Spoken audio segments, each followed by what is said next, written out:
make it there and can make it back. Salutations and shit, folks. Welcome back to another episode of Travel and Shit, your new favorite travel podcast where I, your host, D. Carey, have an experiential conversation about the nuanced ways that travel intersects with regular life. And shout out to this cold. Good times. Happy it's not COVID. So this week, as promised, I am going to finish talking about our last trip to Dallas. And heads up, I don't know if I've mentioned, I say our because I travel with my boyfriend primarily now. For the past 2 years or so, you guys have known me as a solo traveler. But now I got a nigga. I got a man that I think I'm gonna love forever. Shout out to Eve. Congratulations on her pregnancy with her husband. I love seeing, especially Black women, but women that have children later in life, as I will, God willing, be a later in life parent myself. I am 36. For a long time figured, don't know. Kids are a lot of responsibility. I'll just be the fun rich auntie. And kids, one day, we'll see. Also, updates. Added a plant. I was looking at last week's video on the YouTubes because that's also a thing. Feel free to jump down to the description box of this episode and click the link to view this episode on the YouTubes to see this adorable face of mine. But I added a plant because I really got tired of it looking kind of just bland on the one wall. I'd been in my mind buying a plant, the perfect plant for the office for a while. I've got 3 plants in here other than this one here. One that I need to toss. It's gone. There's no saving it. But had more. A few of them died. I'm doing my best, y'all. Hack. So I, for a while, thought I was going to put stickers on my luggage, and thankfully I didn't. Not because it's nice or anything like that, but because I ended up having to throw that suitcase away, and then I would have had to throw all the, what do you call those? Stickers with them. So I accumulated a bunch of stickers from different travels, and a little heavy. And now I have them on this planter. So, little travel hack. All the stickers, and this is from a candle. I had a candle burning. Where is it? Here you go. I had a candle burning. But we're just gonna angle it this way so we don't have to look at that for the whole episode. But cute little travel hack. This is a basic ass pail. I think it's actually a trash can from IKEA, or it could be an actual planter. Don't fucking know. Bought it from IKEA. Promise it didn't run me more than probably $10, if 5, maybe 5. But buy a cute planter, a basic plain planter, and zhuzh it up with some stickers. So that's a nice way to display some of your travel, souvenirs. You can buy stickers, which generally tend to be really inexpensive from different places that you go. Throw them on a planter or something that you're not eventually going to throw out. If you have a door, you can use them even if you don't want to buy magnets, and you use another magnet and stick the stickers on. I don't know. Fucking stickers, y'all. You can put them on whatever.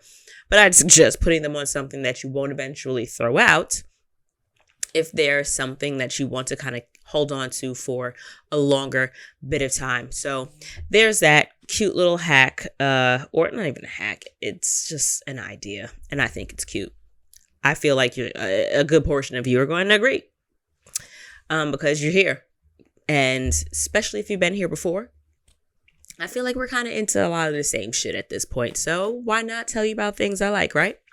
So following up from Dallas / OKC, I ended out by telling you guys how incredible the Marc Rebillet tour was in Oklahoma City. And I'd never been to Oklahoma. I went specifically for this show. and didn't disappoint. Had a great time. Actually just saw on Mark's stories that it looks like he's in the hospital, and he's supposed to be doing the Brooklyn tour soon. So Godspeed. Get well soon. Hope you're okay. He looks like he expressed that it wasn't like life changing, maybe just week changing and just a kind of shit situation. But he expressed that he was going to very likely still do the concert. But get well soon. Health comes first. You only get the one you. You can obviously redo a concert, or it sucks for the people that were excited to go and made plans or traveled in. And, I know how I'd feel if I'd gone to OKC for that, rented a car, and then he wasn't performing. But ultimately, I would also want him to be able to perform again at some other point. You know what I mean? Like, I wouldn't want him to just perform for me, because you're a fully functioning human outside of me and the enjoyment you give me, right? But get well soon. But the next morning, after we went back to our Airbnb after the very disappointing lack of food that we found in OKC's nightlife scene. Now, granted, we were on one strip. I don't know if that's their only strip or not, but that strip was a bit disappointing. There was no fucking food. We found an IHOP that said 24/7 on the fucking door, but like I said last week, apparently we found an 8th day of the week because the bitch was closed. My turkey leg from the fair, the Texas State Fair, came in clutch. So if any of that information is new to you, go back to last week's episode and catch up. And if you are up to date, the next morning, Saturday, we went to a breakfast spot called Hatch, and it was in OKC. And according to the most adorable server that we had, I do not remember her name, but she was such a sweetheart. Couldn't have been older than maybe 20, maybe 22. But such a sweetheart, very kind. And I remember being tickled. I was talking to her about something. I think somehow we ended up telling her that we were there just for the concert for the Mark Rebier show, and that, we were from New York and his friends were from New York. Well, his friend Mark is from my boyfriend's friend Mark is from New York as well, and his girlfriend is from Texas. So she was like, "Oh my gosh, you guys are from New York, but you're so nice. Like, aren't New Yorkers supposed to be mean?" And I'm just like, well, we're nice. It's, most of us aren't mean. Like, it's just a facade, or it's a stereotype that people say about New Yorkers. That's our thing. Like, we're abrasive and like rude and very to the point. Many of us are just direct and don't have time for your shit because we're fighting through 1,000 people just to get 10 feet and just want to go to fucking work so that we can get back home. And you're standing in the street looking at the sky as if you've never seen a building taller than you. Not judging, but do that, not in the middle of the sidewalk, and then enjoy the view. But no, New Yorkers aren't all assholes. And I'm certain you could go to fucking Florida and find an asshole. It's just a thing that people like to say about New York, but we are open to helping. If you're ever visiting New York and you're looking for directions, be careful, be wary of who you ask so that you don't get got, but feel free to ask. And many of us will absolutely take 5 seconds, 10 seconds to point you in the right direction. And if we have more time, we'll absolutely give you as much help as you need that we have the capacity to give. And that's the same anywhere. Always be careful of who you're asking for directions or, further information. You don't want to put yourself in a little bit of a precarious situation. You want to always read the room. Be sure you're putting your safety first. But if you find like an average person that isn't out to get you, we're absolutely going to help you. So it tickled me that she was so like amazed that we were from New York and actually nice. And she was a very good server, kept coming back and forth. And I reiterate, if you find it in your heart, or if you find that, it's fiscally feasible to you, take care of your servers. I know like a $20 tip on something in New York may not be a large tip, but a $20 tip in Oklahoma, Arkansas, someplace where the cost of living is significantly lower compared to where I am. I'm in New York. But if you find yourself, say, in a developing country and you know that $5 goes a long way there, even though what you would deem as a fair tip in New York, as in being maybe like 20% of like your $10 bill, like if you can give $5 as opposed to the $2 on a $10 bill, give the $5, because you know that you would have spent $20 on that service in New York. So, or wherever you're from, those kinds of things where you feel like you can be a blessing. Take the opportunity, y'all. I'm not rich, but I'm a nice person. I'm rich at heart. Shout out to Napoleon. He's got a line called Rich at Heart. Y'all see me wear the t-shirt before. But, where you find that you can be a blessing, please do. Please do. Like, I really am one of those maybe naive people that feels like if there were more happy people in the world, if there were more people that were following their dreams and just, not as stressed in unnecessarily stressful situations. You're always going to be stressed in a stressful situation, right? You're in a car accident, you're going to be stressed. Family member or friend, someone you care about, or yourself is ill, or, in a situation where you find yourself needing urgent medical care, you're going to stress. Certain jobs that many of us have, we're going to stress. But when you go eat, or if you're going to the movies, or if you're going to a bar, if you're going out, if you're doing something that's not supposed to bring you stress, I feel like perpetuating that type or that energy of joy makes everybody happier. And I feel like happy people help people, and happy people tend not to hurt people. Unless you're one of those weirdos. Rabbit hole, don't get me started down there, but you get where I'm going, right? So anyway, it was also brought my spirit a chuckle that she was saying that the restaurant that we were at was actually, do I have the receipt here? It's probably out in the dining room, but she was saying that where we were was one of the more expensive breakfast spots, and they had like IHOP prices. New York IHOP prices. And if you fuck with IHOP in New York, them niggas charge more now. Them prices done went up. I remember the last time I took my dad to IHOP, and taking my dad to IHOP was like, in my mind, the same as every time he used to G me into, Princess, you want to go get something to eat? Yeah, Daddy, I want to go eat. In my little child mind, I was hoping it was going to be Red Lobster. And it was always either Ponderosa or Sizzler. Fucking hate both places. They were buffet places. The rugs, the carpeting in the place was always fucking nasty. The only thing that I would eat at the Sizzlers was the fried chicken wings or the mac and cheese, because everything else skeeved me out. There was no top to the ice cream machine, and I did not understand how anybody would want to eat ice cream from an open top machine. That was a childhood for me, and so as an adult, I felt like the least I can do, even though I didn't like the restaurant, I loved my daddy-daughter dates. So, I'm an adult. Let me throw some money around. IHOP was it. I remember one time I think I spent like $50 on some breakfast fucking food, maybe more. And I said, no more. We're not doing this. And so, and that was just the two of us. Why am I spending $25 for one person's breakfast? You know what I mean? It's fucking IHOP. This isn't like... It's IHOP.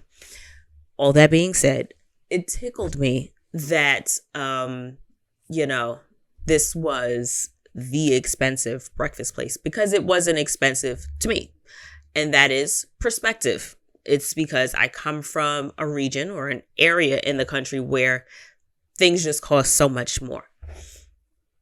And so the food was good. I ended up actually getting an Egg Benedict flight, which was just Eggs Benedict. I think it came with 3 different variations.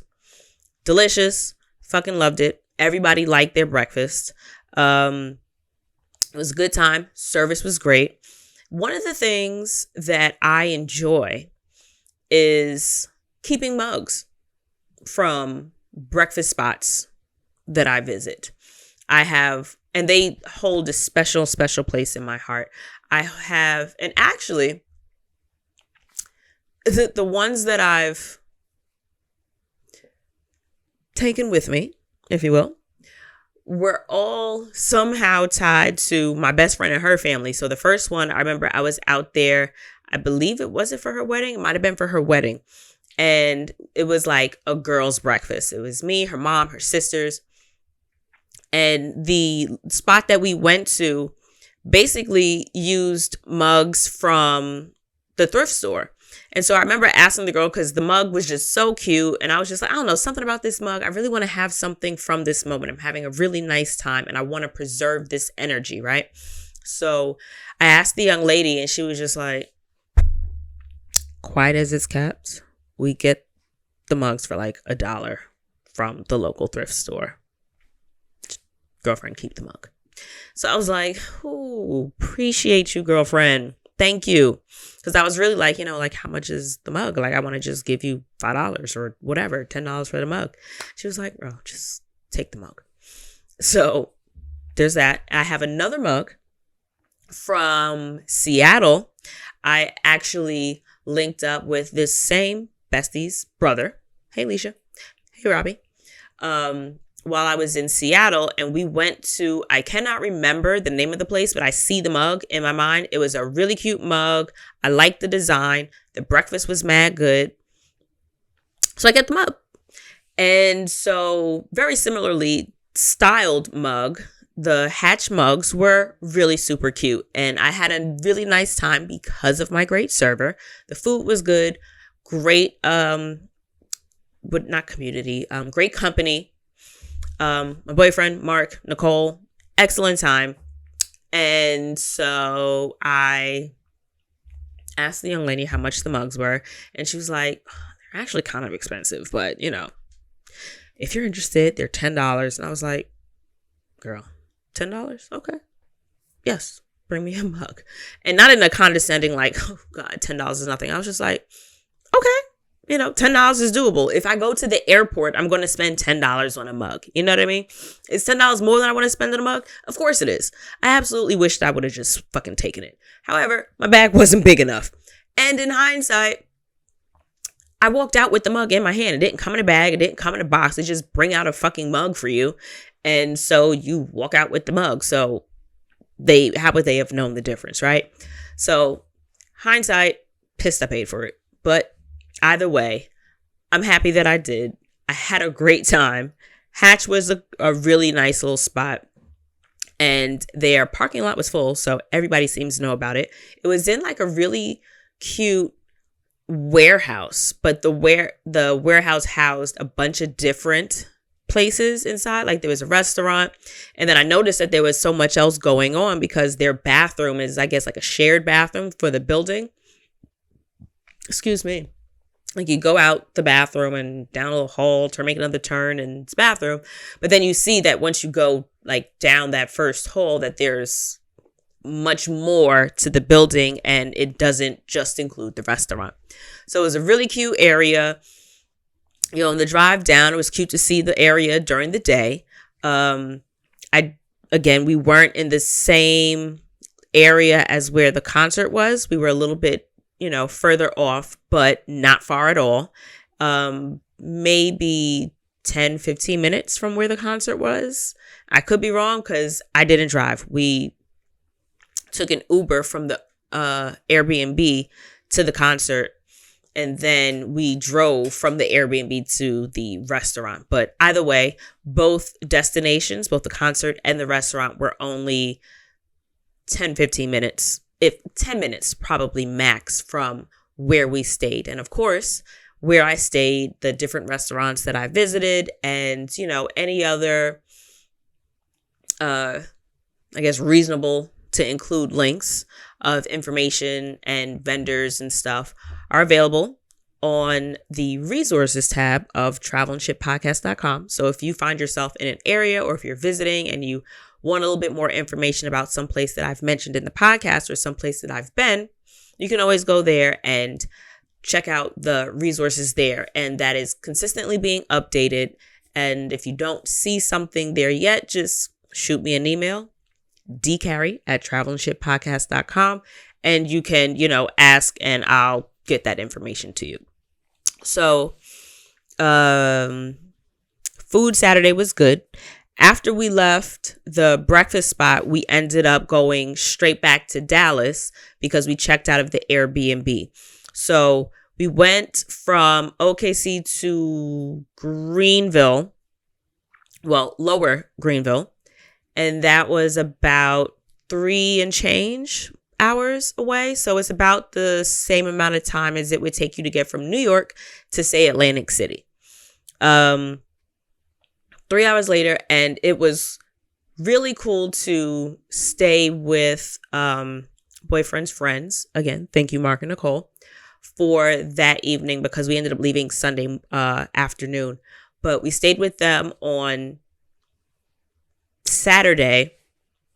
And it was nice to stay with them because it gave us an opportunity, more of an opportunity to see what it feels like to really kind of be in the neighborhood or in the city of Dallas with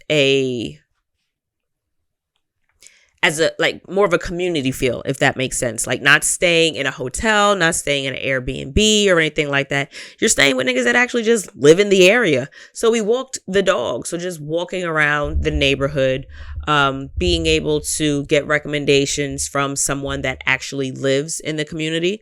We ended up getting these really good sliders from this spot called Son of a Butcher.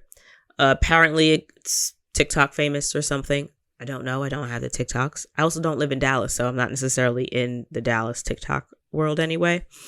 The sliders were good as fuck from there. And it was nice to just walk around, see them stop every once in a while, talk to somebody from the neighborhood. And by once in a while, I mean like maybe once or twice. Just talk to neighbors or people they know in the area, to walk around and see what was there. And at their disposal, they're a really nice distance from like that, I don't want to say downtown, but from bars, restaurants, not too many shops. The shops were a little bit further away, but it was nice to be able to just walk to get something to eat and have like a ton of options and to really be like, amongst a little bit of activity while still living in a relatively quiet and very, I guess you could say, community focused or community centered area. So it was more like suburbs and then like not urban, but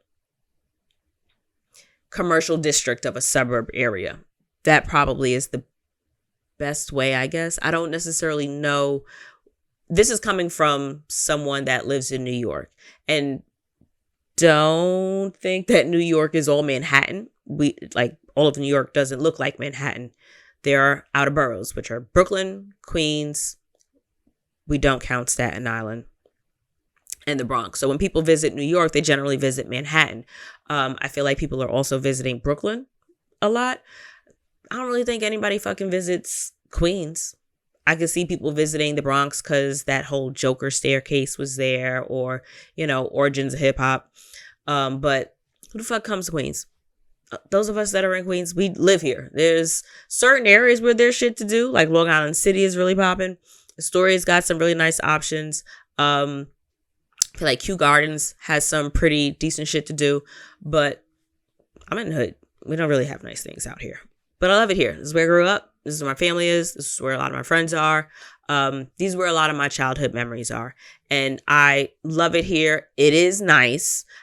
We have yards, niggas out here give a fuck. We clean up. We have nice yards, front and back.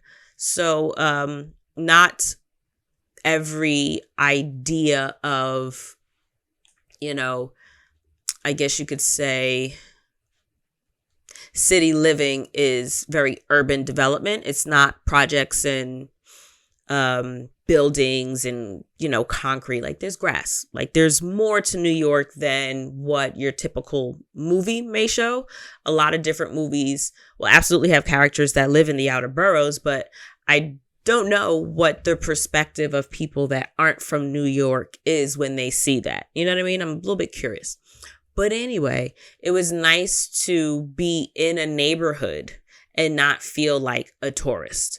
And that's absolutely the appeal and the approach that I go for when I'm staying at an Airbnb. That's why I generally choose an Airbnb over a hotel, because it gives me more of a sense of the culture, the climate, and, the tone of the people that live in the cities and the communities that I'm visiting. So that little walk around was quite refreshing. I really did enjoy that. And we ended up only doing the sliders because, possible drum roll, I ended up being able to connect real life with, let me see if I can find what episode she was on, with, this should be easy. Episode 148, Swim for the Culture, with Danielle Hodge. I got to link with Danielle in real life. So thanks to the fucking Facebook algorithm, I ended up seeing an ad for Big Bouncy House. And I remembered, I was supposed to go to the Bouncy House when they came to New York because Danielle is the tour manager. So I was, let's go back to my notes. Here we go.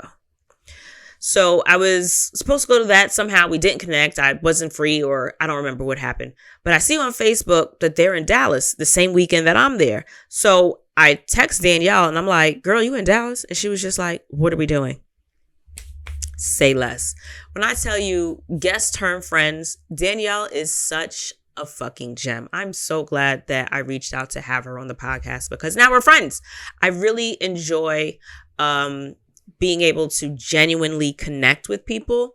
And she's one of the people that I have absolutely genuinely connected with. And so we pulled up, VIP treatment. Like we didn't pay for a thing. We parked and we ended up meeting her at like the welcome tent. She gave us our bracelets and she graciously escorted us to the bouncy house that had a line of people to get in that we did not have to wait on, because VIP, honey, is VIP. We ended up being able to cut the line and get into the bouncy house before anybody else got into the bouncy house. And what's really cool about the bouncy house is that it's segmented into 3 different parts. Well, not the bounce house, but like the schedule for the day. So the young kids are in the morning, the teenagers are in the middle of the day, and the adults are in the evening. So I want to say from like maybe 7 to 9, 6 to 9. I don't remember the exact time, but you're not bouncing around with a bunch of 3-year-olds, and you're not bouncing around with a bunch of like 17-year-olds either. So I want to say it's 18 and up or 21 and up, but that is in the evening. Pull up. And let me tell you something. You don't realize how out of shape you are until I guess you have that opportunity to really be a kid again. And I guess you don't realize how in shape fucking kids are. Bitch, I was tired after maybe 10 minutes of bouncing around. Maybe not even 10. Might have been fucking 5. It took so much out of me. But just seeing grown folks having such a good fucking time really gives you a little bit more energy. So this is the largest inflatable, the largest bouncy house in the world, and they travel around the country. I believe they do international stops. I'm not certain. Don't quote me on that. But they absolutely travel around the country, and I was so glad that we ended up getting the opportunity to experience this. And I'm glad we got to bring our friends with us. The bouncy house was a really fucking kick-ass time. There also was, did I mention last week? I don't know if you can see. Oh, it looks so much better. I'm trying to show you guys in the YouTube video. So I was coming down the slide and I got like a little, not a rug burn because it's not a rug, but I guess, plastic burn or slide burn. My arm rubbed against the slide on the way down and I guess burn, it was just friction burn. But thankfully that was my only injury and it wasn't bad at all. Clean it up, get home, clean it, put some Neosporin on it and you're good to go. It's not rocket science, but we had such a good time at the bouncy house. And there was also 900 feet of an obstacle fucking course. When I tell you, I don't know if it registered at the time. And if I had, don't promise, but I'm pretty certain that if I had this recollection, if I hadn't been so damn tired, I probably would have put 2 and 2 together. But this was absolutely the Legends of the Hidden Temple, Guts, Double Dare, Family Double Dare, excursion of my dreams. I, as a kid, swore up and down that I would always fucking body that competition, that them kids wouldn't have nothing on me and that they were all doing it wrong and that I was going to do better and win the competition. Even Wild and Crazy fucking Kids, we had some really good shows in my youth. I don't know about the rest of y'all. I don't know what the demographic is, but I'm curious, what are the shows that y'all used to get into as kids? Because if you really are from my demographic, we had cable at the house. So I had Nickelodeon, had Disney.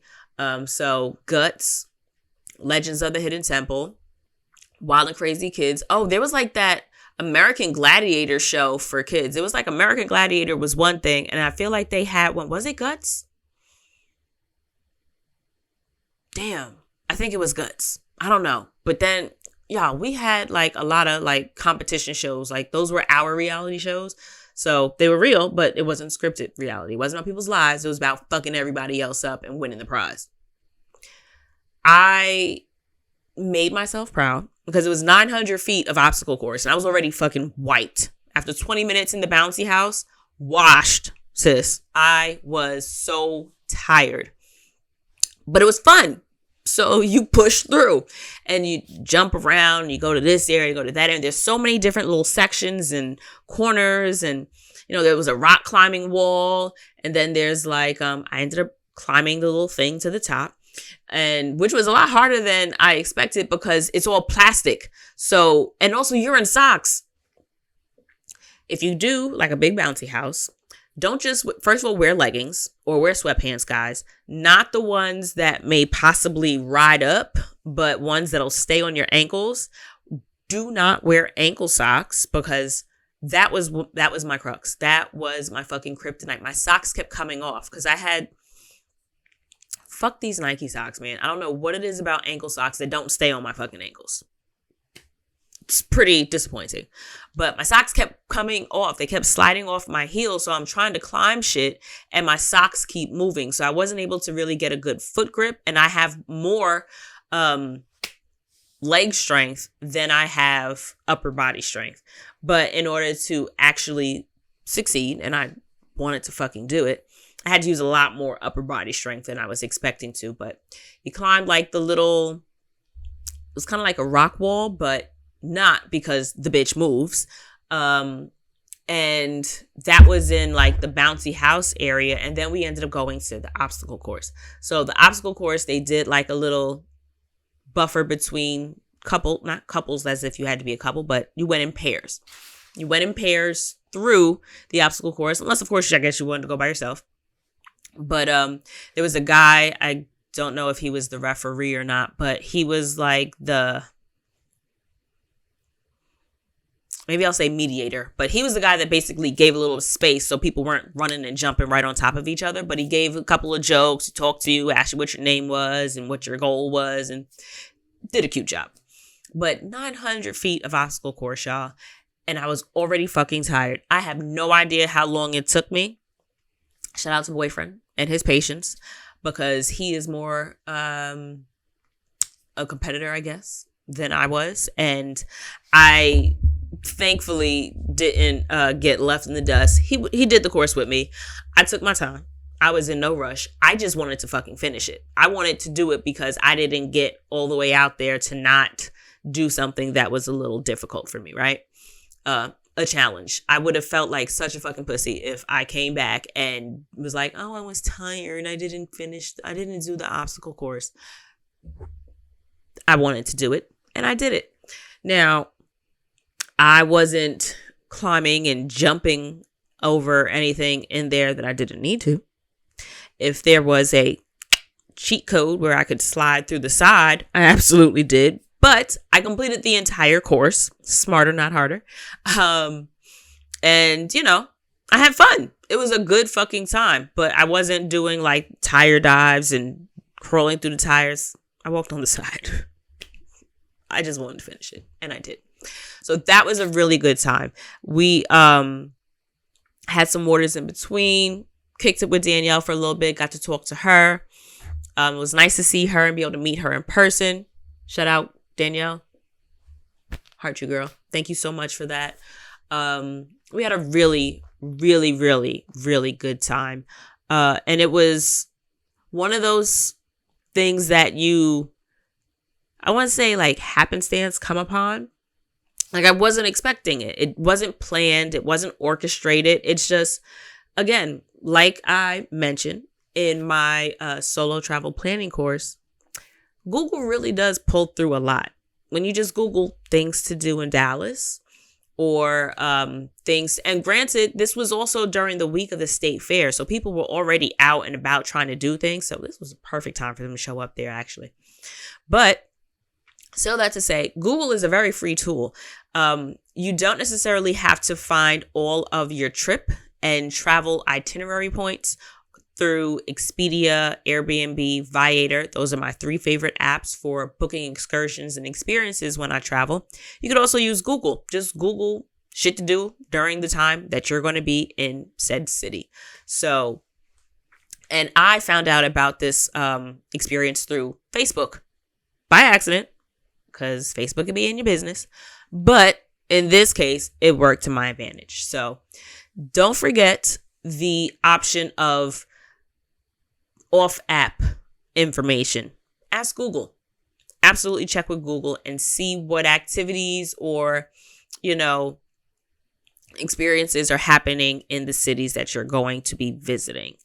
So after we did the incredible bouncy house, we ended up going back to Lower Greenville and we showered, and Mark and Nicole ended up running by a local taco spot called Tacos y Mas. Let me tell y'all something. If I weren't so tired and if I wasn't like absolutely ready to just KO, would have eaten a lot more. When I tell y'all them shits slap. Those tacos were so fucking good. So good. And I think I only had I had the ground beef ones, but they bought maybe 4 different types of tacos. I didn't put a lot of shit on it. I didn't put anything on it. I just ate it with the meat. I think I did. I don't know if it was like onion, like diced onions and maybe cilantro or onions and chives. I don't fucking know, y'all. But whatever the fuck I ate, it was a ground beef taco from Tacos y Mas. And that shit was so fucking good. It was so good. I really wish that I weren't so tired and that I had more of an appetite, because I would have eaten so much. They were absolutely delicious. So if for any reason you're in Dallas and in the Lower Greenville area, absolutely go to Tacos y Mas. I don't know these people. This isn't an ad. This is just me telling you that the food from there, those ground beef tacos, were extraordinary. Do with that as you wish. So that was Saturday. Wrapped it up. Sunday, we ended up going to brunch in the Addison area of Dallas. And we went to Vidora. Really cute place. Again, I had the best servers all through this trip in Dallas.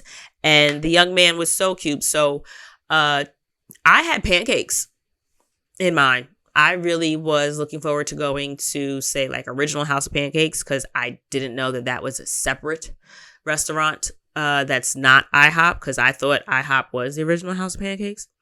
I guess it's it's the International House of Pancakes. There we go. Differentiation. Didn't know it was a fucking thing. But apparently, original House of Pancakes, boyfriend been talking about, I want to go there. Haha. I'm thinking we were going to go. Joke's on me. We ended up going to the spot Vidura. Now, not in the sense that Vidura was trash. Vidura was really cute. Service was great. Food was good. However, I was in a breakfast mood. And they didn't really have your typical brunch fare. They had I think there was like one dish that had eggs. You could obviously get the eggs any way you want it. But everything else was just like lunch food. But it was a brunch menu. So I was a little disappointed in that. But server was such a sweetheart. Anytime I asked him, I ordered that one egg dish and was like, so what kind of cheese do you have? Do you have cheddar cheese? No, ma'am. I'm sorry. We only have, I'm like, okay. So, because they only had like a 3 cheese, like the Mexican cheese you put in tacos and shit or whatever. And I'm pretty sure it was a Mexican restaurant. I think Vidura was a Mexican restaurant. Ooh, the chips that they give you are so good. So good. The chips and the little, the dip, it wasn't a guac.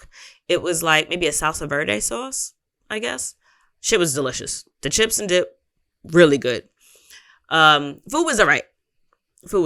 I think the service was better than the food. I ended up getting the eggs. They had like a jalapeno bacon. That shit actually was spicy.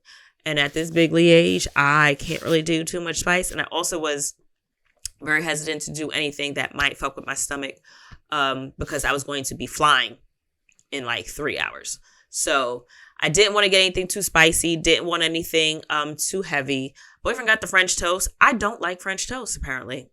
It's too sweet. I cannot deal with stuff that's too sweet. And it's so funny because that's one of those marks of getting old that people like to talk about. Like all of a sudden, oh, this juice is too sweet. Let me cut it with some water. Never thought I'd get here. I used to love the sweetest of the sweets, iced tea. When I tell you my grandma made, it was a toss up between grandma and my Aunt Sharon. They both made wildly, ridiculously sweet iced tea, like that good old Lipton tea. Ooh, or my grandma would make the best Hawaiian punch. It was always so fucking sweet. Like 15 scoops of the stuff, of the sugar, like the powder, and then you add the water. Oh man, I had a great childhood. Really did. But anyway, now I don't really like sweets. I do sweets absolutely in moderation, not because of any dietary restrictions, not because of any health reasons. I just don't really have a sweet tooth like that. And so the French toast that they made there was French toast with it had fruit. I think it had like some kind of syrup and then it was extra grated sugar. It was too fucking much. Took a bite, hated it. But I ordered like a coffee. Server, I asked him, well, do you guys have cream by any chance? I'm sorry, ma'am. We only have milk. 2%. Young man was so apologetic, and I'm just like, it's absolutely okay. But he looked so disappointed for like he was personally letting me down because the restaurant didn't have, whatever. But sweetheart, again, all the service that we had in both Dallas and in OKC, young kids, really, really sweet. They really made for an enjoyable part of my vacation, a really enjoyable part of my stay. Vidura was all right. Again, more on the aesthetics. I could see pulling up for drinks and really having a good time. I hear that they turn it into like maybe a lounge or a club. I think they moved some of the tables around for the evening. Not really sure. Again, I don't live there. So it was a nice little visit. But that was the wrap up of the trip. We had brunch, said goodbye to everybody. It was nice to see everybody together before boyfriend and I headed out. And we flew back. Thankfully, y'all, so far I will say I prefer JetBlue It just feels as if their seats are actually a little bit bigger. And having a screen in front of you to watch a movie on your flight is always very nice. Even though I don't watch it, I go right to sleep. And you got more snack options. Not every airline gives like chips, Doritos, popcorners. So that was a little disappointing to not really have any real snack. Like, you pay all this money for your flight. Actually, it wasn't that expensive to get to Houston, Dallas. But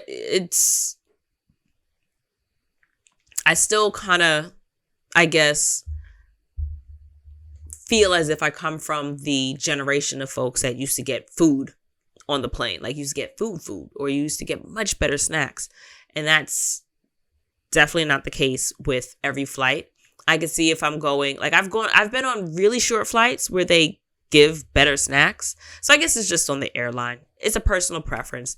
But I will say that if something like that really matters to you, then that should also go into factoring what airline you want to fly. Consider if you're flying first thing in the fucking morning, like if you have an 8 a.m. or a 6 a.m. flight, so that you're getting to the airport at like 6, or if you're getting to the airport at like 4 o'clock in the morning, one, a lot of the restaurants in the airport aren't open. So by the time you get on the plane, you've already been up for at least 3 hours, 4 hours, and you're fucking hungry at this point. So if you know that you're going to be on an early flight that lasts for, longer than your appetite wants to stay quelled, consider bringing your own fucking food, consider bringing your own snacks, or book an airline that will actually give you, substantial snackage, or actually give you a meal depending on how long your flight is. So consider that something that you want to look into when booking your flight, just so that you don't end up like trying to eat your food on the plane. Something to think about. But I just wanted to wrap up the episode with the Airbnbs. So one thing that I will start with, the OKC one, because I have a couple of extra points that I want to add about Dallas. OKC was gorgeous. We ended up getting a 2-bedroom because Mark and Nicole joined us. And it was like I don't know if it was a converted warehouse particularly, but it was a very concrete, modern bare with pops of colors, lots of concrete. And there were 3 bathrooms, 2 bedrooms, 3 bathrooms. So it was actually a bathroom downstairs, like a half bath downstairs. Each bedroom had their own bathroom, but it was like an open floor plan in the bedrooms. So I really wish I had taken video when we first got there, but everything was move. Like when we checked in, again, self-check-in. But when we checked in, we ended up getting ready to go to the concert, heading out. When we got back, that probably would have been the best time for me to do it, because we sat around, had some wine, then went to sleep. But then the next day, we woke up, checked out, and went to breakfast. And so it was, we were within time constraints because we had to get to the restaurant to eat before our flight. So it wasn't like, all right, well, let's stage everything. Let's straighten things. We made it so that it was clean enough for us to leave behind, because you don't want to be that person that, even though you're paying a cleaning fee, nobody wants to be the nasty one, right? But so you walk into the bedroom, and the shower is a standing shower, glass shower immediately on your right. On the other side of the shower is the toilet. And then across from the shower and the toilet was the sink. And then right behind the sink was the closet. And then across from the sink and the closet was the bed. To the left of our bed was also a door that led to a little terrace. So each of the rooms had a terrace, a little balcony, full bathroom in the room, except that the bathroom wasn't like closed in a room. It was just completely open to the rest of the bedroom. Upstairs was just the 2 bedrooms. There was no sitting area or anything like that. But it was the bedroom on each side. Each of the bathrooms had towels, plenty of toilet paper. But I always notice when there's no soap in the bathrooms. That's a personal point of, I want soap. But I do not think that I'm 97% sure there was no soap in the bathrooms. I know that there was no soap in the downstairs bathroom, but there was hand soap in the kitchen. So I ended up just leaving that in the bathroom downstairs. And it looked like a relatively new listing. So I think Juju, that's what I call my boyfriend, Juju. I think Juju said that it only had like 4 reviews, which is a little few on the side for me in terms of choosing an Airbnb, but I'm glad he chose it because the shit was fly. So what else was about it? Good towels. What else was it? We couldn't find a garbage can down in the kitchen because I was trying to throw the rest of the turkey leg out. Couldn't find the garbage. But I really did appreciate the wine that they left us. So that was a really nice touch. But otherwise, it felt a little bare. I think that they had coffee and stuff. We didn't make any coffee because we were going, for brunch. But overall, beautiful, beautiful Airbnb. Walking distance from University of Oklahoma. And it was only maybe 10 minutes from the Criterion, which is where we went to go see. I've got a sneeze coming. So if you're looking at my face and my eyes look crazy, it's because I'm waiting on this sneeze to come and it's dancing around. It's being a fucking asshole. But we were maybe 10 minutes from the Criterion, which was a nice little downtown area that had a ton of bars. So it's a really inexpensive Uber to get to nightlife, raise the roof, have a good time. So I absolutely, absolutely recommend the Airbnb where we stayed. So I'll be sure to include that link in the itinerary as well. But Dallas was, of the two, my personal favorite Airbnb because I am a sucker for personal touches. First of all, both had free parking. Airbnb and OKC had a little lot. And in Dallas, we stayed in an apartment complex. And it was literally 1 block from the Rah-Rah. And 22-year-old me would have loved to live there. Bigly age 36-year-old me is like, I'm happy this is vacation because it's perfect for us to walk to food, entertainment, drinks, all of it. I love being able to show up and walk around the neighborhood. I don't want to have to use a car. I don't want to have to spend more money on Airbnbs or figure out a train schedule or, depending on where you are, being on the train or the bus is part of the excitement, right? It's part of the experience in a location. When I'm in Europe, I love taking the fucking train. Not so much the bus because, one, I don't like buses in New York. Definitely don't want to take a bus abroad, especially when you're trying to read street signs. That can be really difficult to navigate.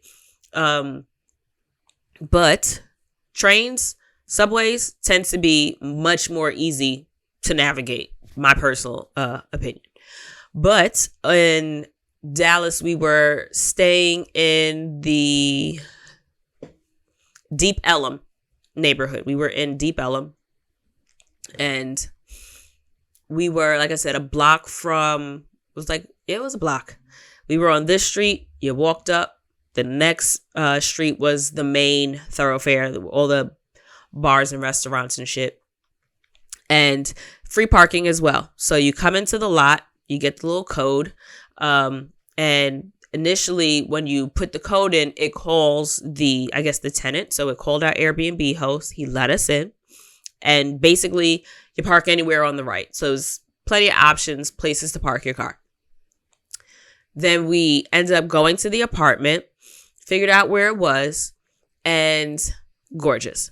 We had a really cute little balcony with a really beautiful view of the pool. The Airbnb came with a pool, but there's a pool and you have access to the pool. There's access to the gym. I was too lazy to get up and go to the pool. The next day, I just did not feel like putting on a swimsuit and going. So I did it. But we got there. Not only did the host have bottles of water in the fridge, he also had I think a White Claw. Now, I don't know if a prior guest left them behind or not, or if he went out of his way to put those there. But either way, whether or not he could have kept them shits for himself, or he could have had whomever cleaned it keep it for themselves. But he left it there for us. So I was pleased. In the kitchen, under the sink, full stocked cleaning products. So if you want to clean up after yourself, I always like a home that will leave cleaning products at my disposal, because I don't want to stay in mess. If I spill something, I want to clean it up. If I drop something or whatever, I want to be able to sweep it up. I remember in Miami, I fucked up and knocked over a glass by accident. If there were no broom and dustpan and stuff, what the fuck would we have to do? Now I got to go buy your house a broom so I can clean up a broken glass. You know what I mean? Like, that's. But I've also been places where I could not find anything. So I always appreciate when there are cleaning products and things available to me. Fully stocked kitchen. My man also had spices and hot sauce in the cabinet. Coffee, tea options, nice little Keurig. Only downfall was there was no more creamer. I was sad about that. But thankfully I ended up picking out a decent coffee blend, and it tasted pretty good black. We had TV with Fire Stick, so we were able to watch, Cheddar, which is like a semi-live, not live, but it's like an on-loop news feed. But we enjoy Cheddar, watching Cheddar in the house. So we were able to put that on while Juju did some work. What else did we do? Oh, what else was in there? Favorite part. There was also a washer dryer in the unit, but I ain't washing shit while I'm away. But we ended up having, which I absolutely loved, was wipes in the bathroom, lotion in the bathroom. Not just lotion, but 2 types of lotion. We had a Bath and Body Works, actually 3, because in the closet above the toilet, the cabinet that had the towels and stuff, there was also another bottle of lotion. So there was like some Bath and Body Works lotion, Bath and Body Works in there on the counter. I think it was the sleep one that smelled so good. I want to say it was maybe like a lavender, a eucalyptus. I don't fucking know, but it just smelled delicious. Then regular lotion. And what I appreciated the most about that, for one, is just culturally competent. It's like you understand that people of color, generally, I don't know what the whites do. I assume some of you moisturize, but, according to the social medias, not all of you even wash your legs. Not saying that that's all of you. I'm certain that there are also some blacks that don't wash their legs. The point is, this black washes everything and then likes to moisturize after. But when I'm packing, and especially if I'm flying and not taking a road trip, it gets to be a lot of little 3-ounce bottles. You got one for your lotion, for your shampoo, conditioner. I do a shea nut oil mix. I like shea nut oil with lemongrass. That's my personal favorite as a moisturizer. But then sometimes you just want to put on some fucking lotion because it's nighttime and I don't need, oil mixed with, I mix it with lemongrass as like a bug repellent. But in some areas you don't really fucking need it. And other times I just want fucking lotion. And it always comes down to me remembering to put some lotion into a small container because all the lotions I have are too large to travel with a carry-on. So this man having lotion was such just like a welcome little twinge to my heart. I loved to see it. He also had Fresh Bar Dial soap in the wrapper, in the shower. I don't like Dial. It dries my skin, but I liked it being there. The fact that you left a bar of soap there, I appreciate it. What do you call it? Ironing board, all of that in there. Those were the spices, the wipes in the bathroom, like personal wipes, lotion, wipes, spices, coffee. Left the White Claws, little hard seltzers in the fridge, water bottles in the fridge. Loved it, and it was a cute setup. Nice little desk on one wall, a little table on one wall, the balcony. Then you had the little living room area. Kitchen had like one of those islands, not an island, but like, the counter with the high counter that you could pull up to, and on the other side is like the sink kind of thing. I enjoyed it. Really cute apartment. The building was nice. It was hard. It took us maybe like 10 minutes to figure out how the fuck to get out.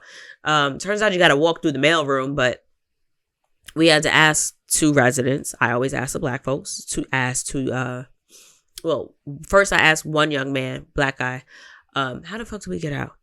And he was kind enough to like walk us halfway. And I'm like, I want to take you out your way. Like, I saw you go in the complete opposite direction. I don't like, thank you so much. We just go this way, right? Okay, cool. So we go that way. Niggas are still confused. And so I saw another young man and I'm like, see, he was like, well, y'all trying to get out? And I'm like, please, thank you so much. He was like, come on, y'all gotta go through here. Turns out you gotta go through the mailroom. I wish they'd also put mailroom / fucking exit. But I guess if you're trying to do some shit that you ain't supposed to do and you have no business being there, maybe it's good that you can't find your way out. But anyway, finally, we was able to get out. So that was the only part that, didn't really love. The bed wasn't that comfortable at all, but that's personal preference. I prefer a firm mattress. Furthest thing from firm.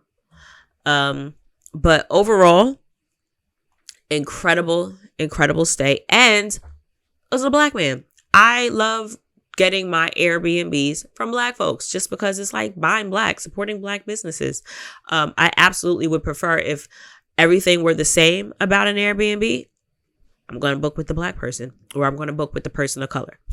That aside, I would also rather just book with the native, with the local person. If this is actually your hometown, like you actually live here, I'd rather give someone that is from the community that I am visiting my money, as opposed to someone that, bought the apartment or bought the house. They live out of state, never lived there, maybe vacationed there a few years and decided I want to buy a house here as a rental property. There's nothing wrong with that, but my preference is people of color. Well, black people of color, and then locals. I absolutely want to pour back into the communities that, low-key you're taking from. You're taking up space. You're there as a visitor, as a guest.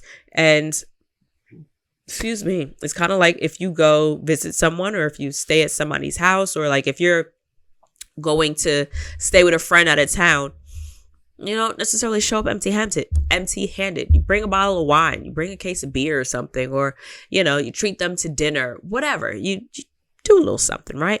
So the least I could do if I'm visiting someone else's neighborhood is pour back into that community by putting money in the pocket of someone that actually lives there and not someone that just bought a rental property to make money and not be in the community. So again, information will be on the website, travelandshippodcast.com. Just go to the resources tab and click on itineraries. This way you can see the different places that I've been and check out some of the links to Airbnbs, restaurants, activities, and different things that I've done in the area.